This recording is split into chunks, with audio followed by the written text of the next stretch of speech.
Hey guys, and welcome back to Mad About Skin. In today's video, we are talking niacinamide, one of the most popular, hyped, and talked about skincare ingredients of the moment, but an ingredient that I'm actually looking to reduce the amount of in my own skincare routine.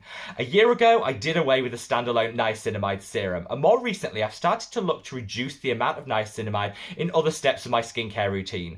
As a result of this, honestly, I've seen some great outcomes for my own skin, and I think when it comes to niacinamide, we might all be using just a little bit too much. I want to pick that apart in today's video. So sit back, relax, and let's talk all things niacinamide. Now, before we get into this, I like to issue the usual big old caveat and disclaimer, and that's to say, when it comes to skincare, do what works for you. Different products and ingredients will work differently on different skin. All our skin is individual and unique. It's part of what makes us fabulous. And so, these are just my thoughts, feelings, and opinions when it comes to niacinamide. The whole purpose of this channel is to really get the conversation going, helping you guys to make the best decisions for your own skincare routine and skin's needs. So promise me you'll leave a comment below. Let me know what your experience with niacinamide has been. Are you still the ultimate fangirl of this ingredient? Or like me, are you looking to reduce the amount in your skincare routine? Promise me that whatever your thoughts on niacinamide, you'll also want to give this video a thumbs up and a like, because it's a great way to support me and the channel. And honestly, I would love you forever. Now, with all that being said, shall we cut the waffle and just delve straight on in? And I guess the best place to start is, what is niacinamide? Well, it's a B vitamin, and studies have shown for decades that it can help to regulate the amount of oil production in our skin, meaning it's fantastic for the oily, acne-prone amongst us. It also helps to fade dark spots and discoloration, meaning it's amazing if you're suffering with hyperpigmentation. It can help bring back radiance and luminosity to the skin, and it also calms, soothes, and reduces redness. With all those fantastic benefits, it's not hard to see why a lot of people consider it non-negotiable and a must-have in their skincare routine.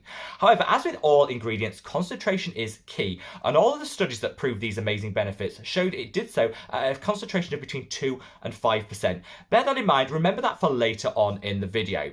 As consumers, I think our love affair with niacinamide began like 3 years ago in the advent of the standalone niacinamide serum. These honestly took the world by storm, and this product, which is the ordinary niacinamide 10 plus zinc 1% serum, was an international bestseller. Back then it was, and still is, the best-selling product from the ordinary, and I think just about all of us have used this product at least once in our skincare journey. Sound off in the comments if you've still yet to try this. We all use this religiously in our morning and our evening skincare routines. Brands kind of listened to this and realised that niacinamide was so popular that if they put it on the front of their packaging, they were guaranteed a few extra sales. It's also super inexpensive to formulate with, so they thought, okay, let's just start incorporating in all of our skincare products. That way we'll get maximum profit, and honestly, it won't cost us much more. This is where I think it started to become a little bit problematic. What first alerted me to maybe too much niacinamide being a bad thing was the CeraVe reformulation that took place 12 months ago. I covered this in a recent video, which I'll link up there, but kind of in a brief synopsis, CeraVe did a full reformulation of their much hyped moisturiser line, and the biggest change was they doubled the amount of niacinamide present. They didn't really tell a lot of people, so CeraVe fangirls that had been using the product successfully for years suddenly started to say the products are irritating and burning the skin, and they couldn't understand why. Having done a little investigation, we found out that the biggest change was that doubling of the niacinamide that led me to think, is this what's really causing all the problems? I went back over those studies that proved the benefits of niacinamide, and that's where it really struck me. All of those studies showed that that sweet point was between 2 and 5% concentration, where you get all the amazing benefits with fewer of the side effects. These studies also called out that if used in too higher concentrations, niacinamide could be problematic on the skin. I looked at all the available serums on the market, and they're all formulated with a 10, 12, 15 or 20% concentration. That's double or triple what these studies actually said you need to get all of those benefits, and could be triggering some sensitivity. So I just decided to go cold turkey and remove my niacinamide serum from my routine. Fortunately, brands really made this easy for us. Because they decided to incorporate this ingredient in every other one of their products, you'll find that you're still getting your niacinamide fix in the rest of your skincare without needing that standalone serum. It's streamlined, it's one less step, saving you a little coin. So that to me was win-win-win, ding ding ding. And honestly, I saw some really great results for my skin. I got fewer breakouts, my skin was less redness prone and irritated, and really the only thing I changed in that period was taking out that niacinamide serum.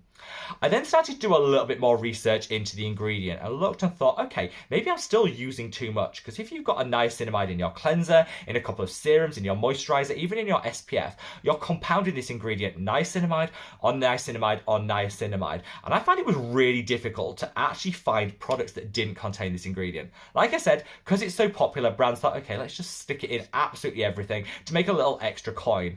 I find this really, really disappointing, because I think labs and brands, they're the ones with the expertise. They should really be driving the market rather than just responding to consumer demand and saying, okay, niacinamide's popular, we don't really care what the studies say, let's just shove it in anything anyway. This, I think, is the wrong approach, and hopefully we'll start seeing a more industry-led improvement to products, formulations that really do benefits to our skin, and listen to the science and the studies that have taken place. You also saw at this point that brands were often pushing it, reaching for like the 12, 15, 20% concentrations, because they knew that as consumers, we always want that quick win. And in our minds, you know, the higher the concentration, the better results we'll get. This isn't the case. Skincare is a marathon, not a sprint. You know, little used frequently will always pay better dividends than a strong, harsh active used infrequently, so kind of bear that in mind. And this is my new approach to niacinamide. This is where I really started to focus in on the amount of niacinamide in my life. I think because it's called niacinamide, it's a vitamin. In our minds, you know, vitamins are a good thing. You can never have too much. I'm here to tell you you absolutely can. Maybe if we called it something like niacinamide acid, people will be a bit more in tune to how much they're using, because different words to us have different levels of, you know, alarm and worry in terms of the side effects that they can cause. I love to keep to a couple of steps in my skincare routine that contain niacinamide. That's why I still get my fix of that ingredient, but I don't overdo it. I don't in this video want to give off the impression that niacinamide is bad. It absolutely isn't. Those studies have shown time and time again the benefits that you can get from niacinamide in your skincare routine. Just remember, you can get too much of any ingredient out there, and niacinamide could actually, in too high a concentration, do the reverse to what you're reaching for it for in the first place. So always bear that in mind. I really started to take a look at my skincare products that I were reaching for and look for alternatives that were niacinamide free.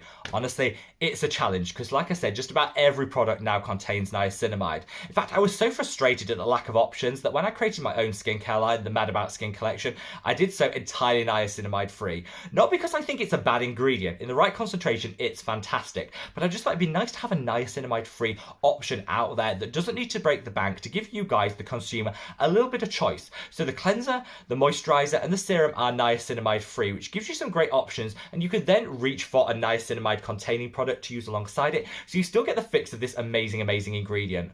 One of my favorite niacinamide containing serums is this. This is the Stratia Rewind. A 5% concentration. That's that sweet spot where you get all those amazing benefits with fewer of the side effects. And this is why I love Stratia. They've really listened to the science and let that drive forward the products that they create, not just going for the highest concentration possible to sell a few extra units. I buy this time and time again because it's such a wonderful formulation with that 5% niacinamide. Glossier also do a fantastic lower strength niacinamide, as do Purito. It all comes down to personal preference, but I'm just really glad that brands are starting to listen and come up with these lower concentration formulations. This means if you choose like a niacinamide free cleanser and moisturizer and you use a 5% in a serum, you're getting the exact right amount for your skin that deliver you all those benefits, but with far less risk of sensitivity, redness and breakouts. In my skin, I now feel like I've got my skincare routine nailed down, and we now have more options in the market for niacinamide free products, and I really hope that this trend continues. I would love for you to leave this video with a little bit of an understanding of how niacinamide works and the right concentrations according to the scientific studies. Of course, different skin will react differently to different ingredients, which is why it's all about doing what works for you. And I know a lot of people that reach for the higher concentration niacinamides and get some great benefits. Not everybody's going to see those side effects, but it's definitely food for thought. If you're struggling with sensitivity, redness and breakouts in the skin, it might just be that you've got too much of a good thing when it comes to niacinamide. I would love, like I said earlier, to know your thoughts, feelings and opinions on this ingredient, so sound off in the comment section below, and wherever you are in the world, guys. Stay safe, stay well, and love your skin. Take care. Bye.